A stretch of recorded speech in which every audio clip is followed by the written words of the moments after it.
দেখে বোঝার উপায় নেই এটা কি।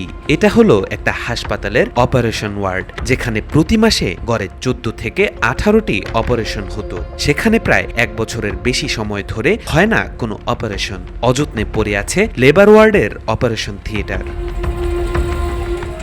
ঝিনাইদহের মহেশপুর উপজেলা স্বাস্থ্য কমপ্লেক্স প্রাথমিকভাবে স্থানীয়দের চিকিৎসা সেবার একমাত্র ভরসা, কিন্তু জনবল সংকট ও অযত্ন অবহেলার কারণে এই ভরসা এখন হয়ে দাঁড়িয়েছে শুধু অপারেশন ওয়ার্ড নয়, একই অবস্থা অন্যান্য বিভাগেও। বহির্বিভাগের কক্ষে মেডিকেল কর্মকর্তার নেম প্লেট থাকলেও রোগী দেখছেন উপসহকারী কমিউনিটি মেডিকেল কর্মকর্তা। বেহাল জরুরি বিভাগও, ল্যাবে হয় না কোনো এক্স রে ও আল্ট্রাসোনোগ্রাফি। এমন অসংখ্য সংকটে ভুগছে এই উপজেলা স্বাস্থ্য কমপ্লেক্স। চিকিৎসা সেবা তো বটেই, খাবারের মান নিয়েও রয়েছে প্রশ্ন।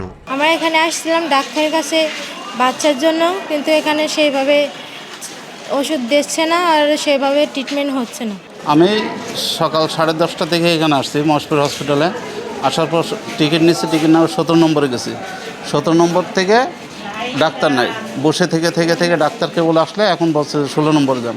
16 নম্বরও ডাক্তার নাই। জনবল সংকটের কথা স্বীকার করে উপজেলা স্বাস্থ্য ও পরিবার পরিকল্পনা কর্মকর্তা জানান, সীমাবদ্ধতার মধ্যেও সাধ্যমতো রোগীদের সেবা দেওয়া হচ্ছে। আমাদের আসলে এখানে যতগুলো কনসালটেন্টের পদ আছে, সেই কনসালটেন্ট আমাদের এখানে না থাকায় আমরা বিশেষজ্ঞ সেবা এই মুহূর্তে দিতে পারছি না। তবে আমরা ঊর্ধ্বতন কর্তৃপক্ষের সাথে যোগাযোগ রাখছি। আশা করছি অচিরেই আমরা এই কনসালটেন্টের কিছু পদ হলো আমরা আসলে পূরণ করতে পারবো। 50 শয্যা বিশিষ্ট এই হাসপাতালে প্রতিদিন চিকিৎসা নিতে আসেন অন্তত 350 রোগী, যেখানে 21টি ডাক্তারের মধ্যে দীর্ঘদিন ধরে 17টি পদই শূন্য রয়েছে। নিউজ ডেস্ক, আজকাল।